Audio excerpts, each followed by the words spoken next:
하나님께서 우리에게 주신 말씀은 고린도 후서 5장 16절로 21절 말씀입니다.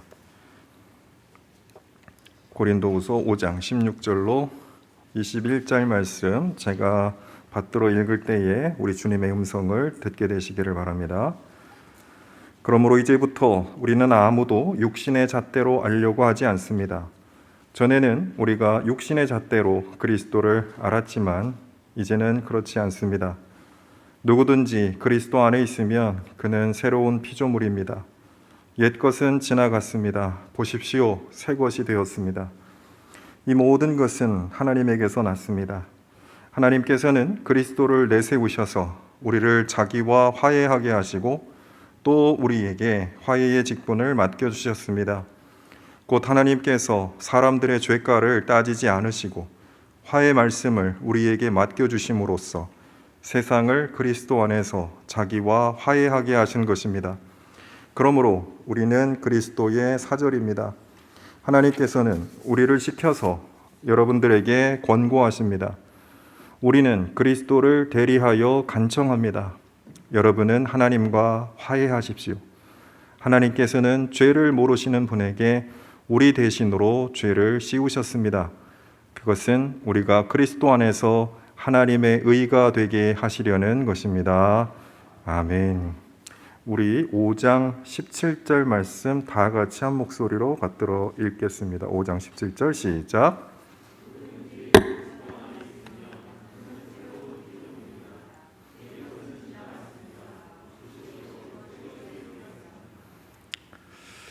사랑하는 교회 여러분, 새해가 밝았습니다. 올 한 해 주님 안에서 날마다 새롭고 늘 새로운 존재로 살아가는 교회 여러분, 또 여러분의 가정이 되기를 주 이름으로 축원합니다. 어떻게 생각해 보면은 새해가 되었지만은 별로 달라진 거는 없는 것 같습니다. 몸도 그대로고 삶도 그대로고 환경과 여건도 현실도 그대로고 도대체 뭐가 달라졌다는 것이냐? 그냥 연도만 바뀌었고 마음과 기분만 달라진 것 같은데 뭐가 새로운 것이냐, 이렇게 생각할 수도 있습니다. 전도서 1장에는 다윗의 아들 예루살렘 왕 전도자가 이렇게 말합니다. 다윗의 아들 예루살렘 왕 전도자 솔로몬이겠죠. 헛되고 헛되다, 헛되고 헛되다, 모든 것이 헛되다 5번 반복됐습니다. 한 세대가 가고 또 한 세대가 오지만 세상은 언제나 그대로다. 해는 여전히 뜨고 또 여전히 져서 제자리로 돌아가며 거기에서 다시 떠오른다. 이 세상에는 새 것이란 없다. 보아라, 이것이 바로 새 것이다 하고 말할 수 있는 것이 있는가? 이렇게 말했습니다. 새해 첫 시작에 이런 글을 읽으면 뭔가 좀 김 빠지는 것 같죠? 전도서의 기자로 알려진 이 솔로몬은 다 해봤고 내가 다 누려보았고 다 겪어봤는데 결국 이 세상의 모든 일은 괜한 수고뿐이다, 이런 말을 남기고 있습니다. 이런 말을 잘못 이해하면 결국 세상은 알아서 돌아가고 인간은 태어난 운명에 따라 살아가게 되는 것이니까 노력하고 수고하고 애써도 소용없다, 이렇게 오해할 수도 있을 것입니다. 만약 그런 글이었다면 전도서가 구약 성경 안에 포함되어서 읽혀졌겠습니까? 전도서가 세상의 모든 것이 헛되다고 강조한 이유는 결국 세상의 모든 것을 주관하시고 다스리시는 창조주 하나님을 기억하고 경외하면서 하나님 말씀에 순종하라 라고 하는 그 결론으로 우리를 인도하기 위함입니다. 전도서의 관점은 세상의 좋은 것들이 아무리 훌륭해 보여도 하나님 영광 앞에서는 뭐 그리 대단한가? 이런 질문을 던지고 있는 겁니다. 세상의 학문, 학식, 공부 중요하지만 그것이 위대해 보이지만 하나님의 지혜와 섭리 앞에서는 얼마나 작고 초라한가? 이런 질문을 던지고 있습니다. 세상의 금은보와 위대한 권세 대단해 보이지만 하나님의 심판과 위엄 앞에서 얼마나 보잘것없는가? 정신 똑바로 차리자, 이런 이야기인 겁니다. 전도서는 하나님 안에서 인생의 의미를 우리가 발견하지 못한다면 우리가 추구하고 자랑하는 것들은 아무런 가치가 없으니 하나님 안에서 참된 진리를 바르게 붙잡고 살라는 인생의 지혜를 교훈하는 것으로 우리가 읽어야만 하겠습니다. 그런데 오늘 우리가 읽은 고린도 후서 5장에서 사도 바울은 그리스도 안에 있으면 모든 것이 새롭다라고 강조합니다. 전도서의 교훈이 네거티브한 강조법이라고 한다면 고린도후서 5장에서의 사도 바울의 교훈은 포지티브한 강조법이라고 할 수 있습니다. 전도서가 하나님이 없다면 모든 것이 헛될 뿐이다 라는 교훈을 강조하고 있다면 오늘 본문은 그리스도 안에 있으면 모든 것이 새롭다 라는 교훈을 주고 있습니다. 다시 말해서 솔로몬은 우리 삶 속에서 우리가 아무리 수고하고 노력해도 우리가 하나님을 알지 못하고 하나님 없이 살아간다면 그 모든 수고가 아무런 의미가 없다라는 측면을 강조했다면 사도 바울은 우리가 주님 안에서 살아간다면 우린 늘 새로운 존재가 될 뿐만 아니라 우리의 모든 삶이 완전히 새로워질 수 있다라는 것을 우리에게 가르쳐주고 있는 것이죠. 오늘 본문에서 무엇이 우리를 새롭게 한다고 말씀합니까? 또한 우리를 옛 것과 겉사람에 가두어 놓는 것은 무엇이라고 본문은 말하고 있습니까? 우리가 똑같은 사람이지만 우리를 새롭게 하는 것이 있고 똑같은 사람이지만 우리를 옛사람과 겉사람에 묶어놓는 것이 있다라는 겁니다. 16절에 육신의 잣대라는 말이 있습니다. 육신의 잣대 2번 반복되고 있죠. 그리고 17절에서 그리스도 안에서라는 구절, 이 두 구절이 대꾸를 이루고 있습니다. 육신의 잣대와 그리스도의 안에서. 육신의 잣대는 우리를 옛것과 겉사람에 가두어 놓지만, 꽁꽁 묶어 놓지만 그리스도 안에 있을 때 우리는 새로운 존재로 거듭나서 완전히 또 전혀 새로운 삶을 살게 된다고 본문은 명확하게 대비시키고 있습니다. 두 가지의 삶의 길이 있다라는 것입니다. 우리에게 겉사람에 사로잡힌 인생을 살 것이냐, 새 사람으로 거듭난 인생을 살 것이냐, 두 갈래의 길이 있다라는 것입니다. 죽음과 절망으로 어두운 삶을 살 것이냐, 아니면 정반대로 새 생명으로 빛나는 삶을 살 것이냐. 여러분, 두 선택지가 있다면 뭘 선택하시겠습니까? 당연히 그리스도인은 그리스도 안에서 완전히 새로워져서 새 생명으로 빛나는 삶을 살아야 되지 않겠습니까? 본문에서 말하는 육신의 잣대라는 말은 무슨 뜻일까요? 12절에 보면은 속에는 자랑할 것이 없으면서 겉으로는 자랑하는 사람들이라는 표현을 사도 바울이 하고 있습니다. 속은 텅텅 비었어요. 근데 겉만 요란해요. 그런 사람들처럼 세상의 기준과 관점으로 혹은 겉으로 보이는 대로 판단하는 것이 바로 육신의 잣대라는 기준입니다. 한마디로 세상의 것들로 우리를 얽어매고 사로잡게 해서 인생의 껍데기, 그런 것들로 우리를 사로잡고 있는 올무와 같은 것이 육신의 잣대라는 겁니다.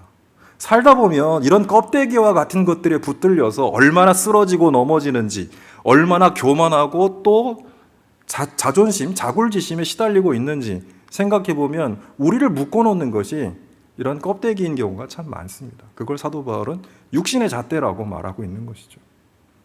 욕망, 허영, 명예, 권세, 이익, 이런 것들 세상이 중요하다고 말하고 있어서 우리를 끊임없이 부추기고 있지만 정말 우리의 삶의 의미와 목적이 될 수 있을까?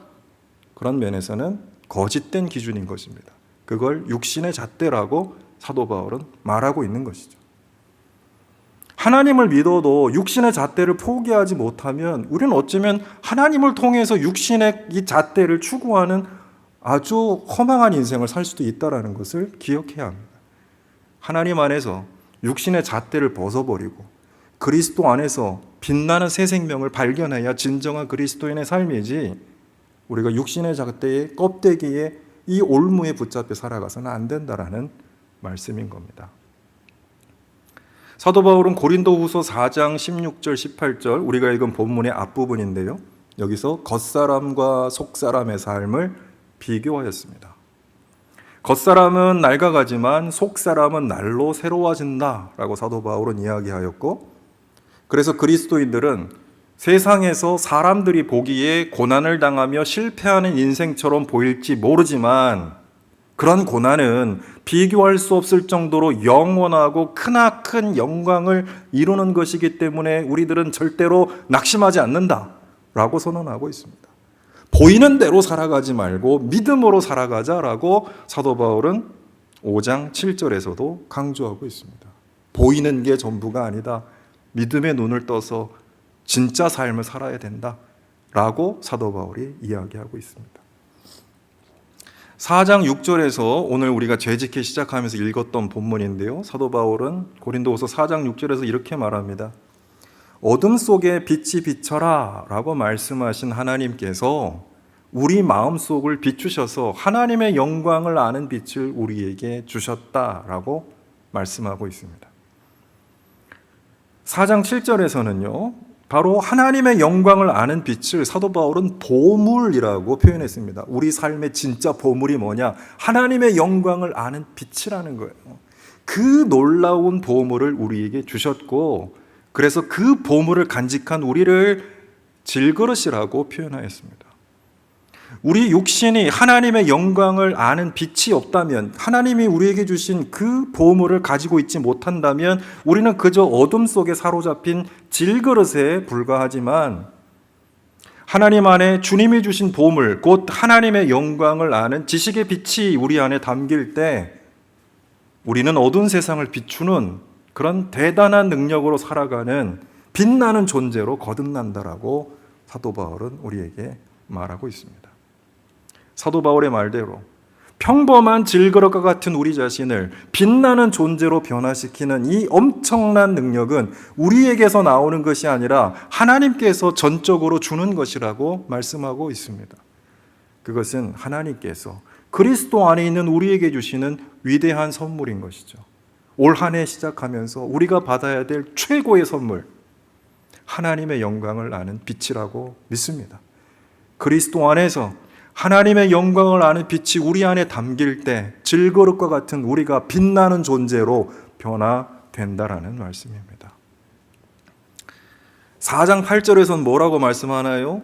이 놀라운 보물을 간직한 사람은 어떤 사람인가? 사방으로 죄어들어도 움츠러들지 않으며 답답한 일을 당해도 낙심하지 않으며 박해를 당해도 버림받지 않으며 거꾸러뜨림을 당해도 망하지 않는다. 사도 바울은 당당하게 선포하고 있습니다.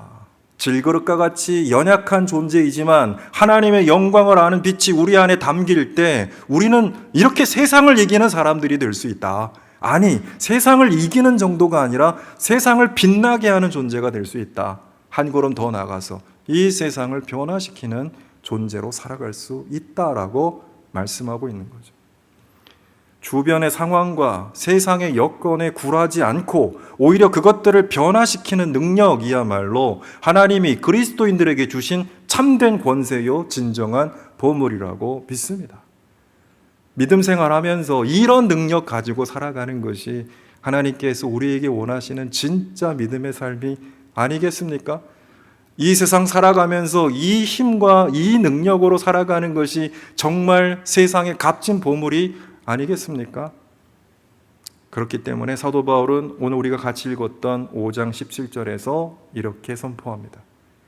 누구든지 그리스도 안에 있으면 이제 그는 새로운 피조물입니다. 옛 것은 지나갔습니다. 보십시오. 새 것이 되었습니다. 솔로몬은 헛되고 헛되다, 헛되고 헛되다, 모든 것이 헛되다. 전제가 있어요. 하나님이 없다면. 그런데 사도 바울은 새로운 피조물이다. 이제 새 것이 되었다라고 선언합니다. 전제가 있어요. 그리스도 안에 있으면 우리는 새로운 존재고 새로운 피조물이고 완전히 새로운 삶을 사는 존재다라고 선포하고 있는 것입니다. 우리 새해에 받을 가장 큰 은혜, 새해에 받을 가장 큰 보물, 새해에 받을 가장 값진 그런 가치가 있다면 예수님 안에서 새로운 존재로 살아가는 거예요. 완전히 새로운 삶을 살아가는 것이 우리 자신만 새로울 뿐만 아니라 우리 가정을, 우리 교회를, 이 공동체를, 이 사회를, 나라 민족을 새롭게 하는 사람들로 살아가는 교회가 될 수 있다면 얼마나 위대한 능력일까? 얼마나 값진 삶일까? 꿈꿔보는 것입니다. 우리는 상황에 종속된 존재가 아닙니다. 그저 좋은 일 있으면 즐거워하고 어려운 일 당하면 낭망하는 존재들이 아닙니다. 기도가 바뀌어야 돼요. 하나님, 좋은 일 있게 해주십시오. 그건 낮은 단계의 기도라고 생각합니다. 높은 단계의 기도, 우리가 닮아가야 될 그리스도의 장성한 분량은 무엇이냐면 어떠한 상황과 형편에 놓이더라도 그것을 이겨내고 그 속에서 하나님의 뜻을 이루어가는 사람들, 어떠한 형편과 상황에서도 하나님의 영광의 빛을 드러낼 수 있는 사람이 되게 해달라는 기도가 우리가 추구해야 할 진정한 믿음의 분량이 아니겠습니까? 우리들은 그리스도 안에서 완전히 새로운 피조물이 되었기 때문에 만물을 새롭게 하시는 창조주 하나님의 능력으로 모든 상황을 다스려 나가면서 새롭게 변화시키는 창조적인 존재로 살아가야 되는 것입니다. 창조주 하나님의 새로운 피조물이 되었다. 이 말에는 엄청난 말이 함축되어 있는데요. 하나님은 창조하시고 은퇴하신 분이 아닙니다. 다 만들어 놓고 은퇴하셔서 뒷짐지고 계시는 분이 아니라 창조하신 것들을 보존하시고 새롭게 하시는 하나님이세요. 그 하나님이 우리를 새롭게 했다? 그 우리에게 새 창조가 이루어진 것이고, 그러면 새 창조가 이루어진 우리는 하나님의 창조의 능력을 본받아서 우리에게 닥치는 모든 삶을 하나님 안에서 새롭게 창조해 나가는 창조적인 존재로 살아가야 된다라는 위대한 말씀이 숨어 있는 거예요.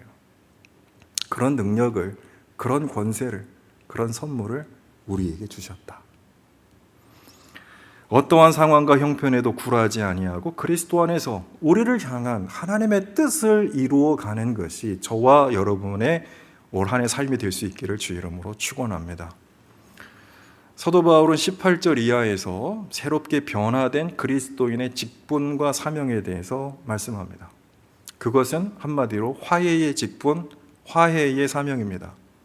18절에서 보듯이 하나님은 그리스도를 통해 우리와 화해하셨다 이렇게 말씀합니다. 그리고 이제 우리에게 화해의 직분과 사명을 맡기셔서 우리를 통해 세상과 화해하기를 원하신다. 이게 우리가 받은 화해의 권세이며 동시에 화해의 직분인 겁니다.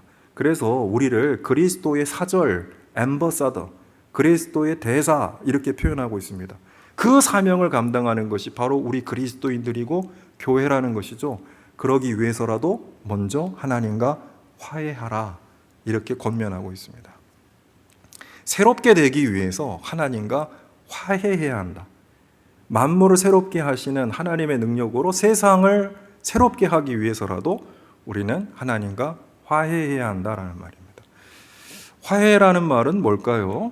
헬라어로 카탈라게라는 뜻입니다. 카탈라게, 용납한다, 받아들여서, 그래서 품어서 변화시켜서 회복시킨다라는 말의 뜻이 있습니다. 이 화해는 이질적인 거, 잘못된 거, 무너진 것들을 품어 안는 거예요. 품어 안아서 변화시키는 거예요. 변화시켜서 회복시키는 거예요. 그게 화해라는, 카탈라게라는 단어의 뜻입니다. 하나님이 우리를 용납하시고, 우리가 보통 존재가 아니잖아요. 죄로 인해서 망가지고 무너지고 절망스럽고 그런 존재잖아요. 그런 우리를 조건 없이 따지지 아니하고 그냥 품어주시는 거예요. 하나님이 품어주셔서 우리를 하나님의 형상으로 변화시키는 거예요. 변화시키고, 그래서 하나님이 기대하는 모습으로 우리를 회복시켜 주시는 거예요. 그게 화해라는 말에 들어가 있어요. 망가진 사람을 품어서 변화시켜서 온전한 모습으로 회복시킨다. 이게 화해라는 말의 뜻입니다. 종교개혁자 루터는 이것을 즐거운 교환이라고 표현했습니다. 하나님이 우리 죄를 하나님의 구원으로 교환해 주시고 나쁜 것을 좋은 것으로 바꿔주시는 거예요. 우리 죄를 가져가시고 우리에게 구원을 주시는 거예요. 우리의 죽음을 생명으로 바꿔주시고 절망을 희망으로 바꿔주시고 어두움을 빛으로 변화시켜 주시고 옛사람을 새사람으로 변화시켜 주시고 그것을 즐거운 교환이라고 말했는데 그것이 화해의 의미입니다. 세상에 이런 좋은 교환 어디 있습니까? 여러분 핸드폰 사용하다 망가지면 완전히 새 것으로 바꿔주나요?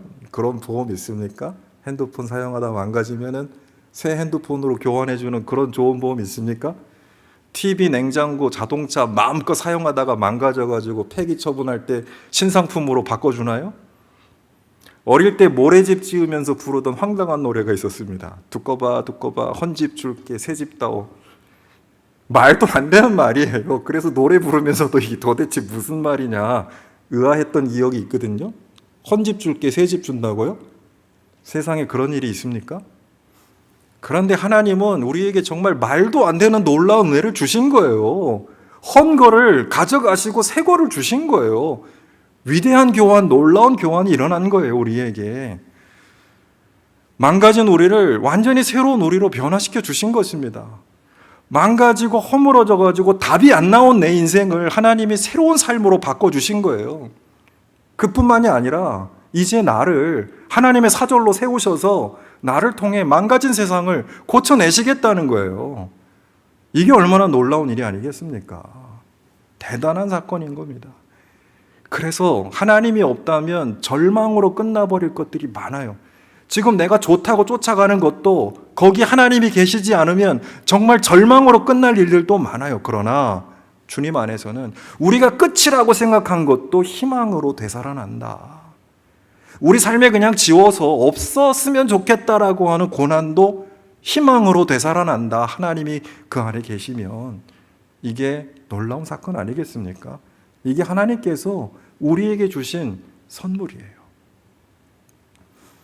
오늘 본문 말씀은 우리에게 그리스도 안에서 이 놀라운 선물을 받아 누리라고 권면하고 있습니다.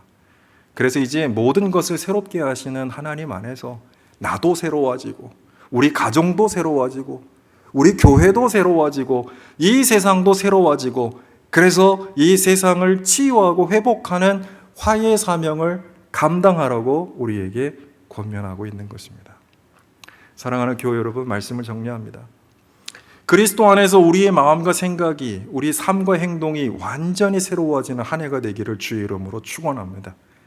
나쁜 생각, 부정적인 언어, 패배주의, 절망, 어두운 마음 있었다면 이 모든 것 다 내려놓고 하나님이 주시는 선한 능력, 밝은 생명의 빛으로 충만한 올 한 해가 되시기를 바랍니다.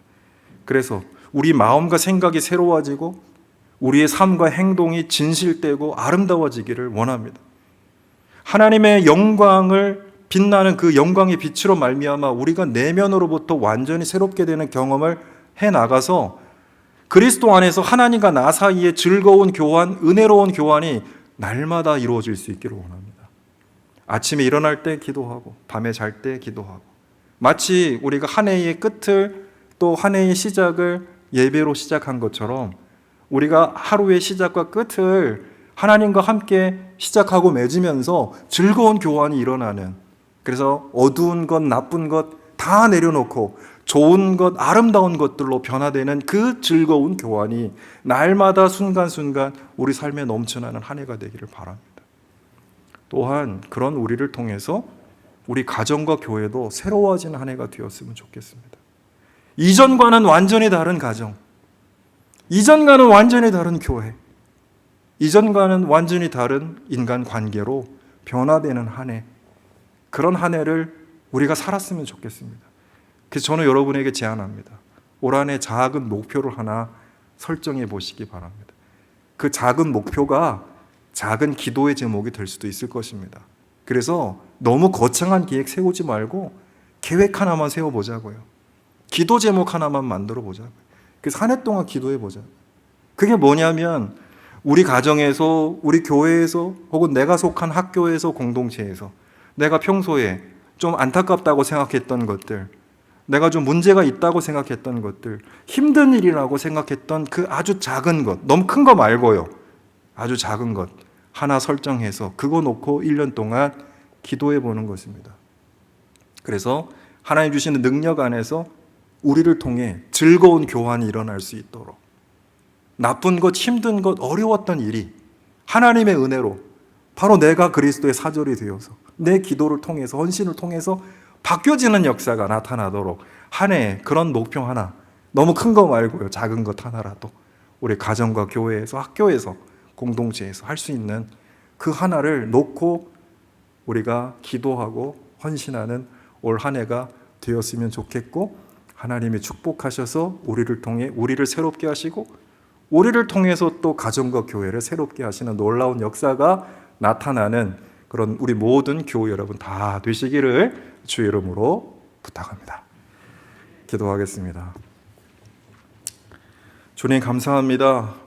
한 해의 마지막과 또 새해의 시작을 기도와 말씀으로 예배로 시작하게 하신 것 감사합니다. 오늘 사도 바울의 말씀처럼, 사도 바울을 통해 주신 하나님의 말씀처럼 우리가 그리스도 안에서 새로운 피조물로 거듭나서 만물을 새롭게 하시는 하나님의 은혜 가운데 우리가 하나님과 화해하고 나아가서 그리스도의 사절로서 가정과 교회를 새롭게 하는 하나님의 귀한 능력의 일꾼들로 세워주시기를 원합니다. 그래서 우리를 통해 올 한 해 우리 가정과 교회에 놀라운 역사가 일어나는 귀한 은혜를 경험하는 우리 모든 교우들 또 가정들 우리 교회 될 수 있도록 주님 인도하여 주옵소서. 우리 주님 예수 그리스도의 이름으로 기도드립니다. 아멘.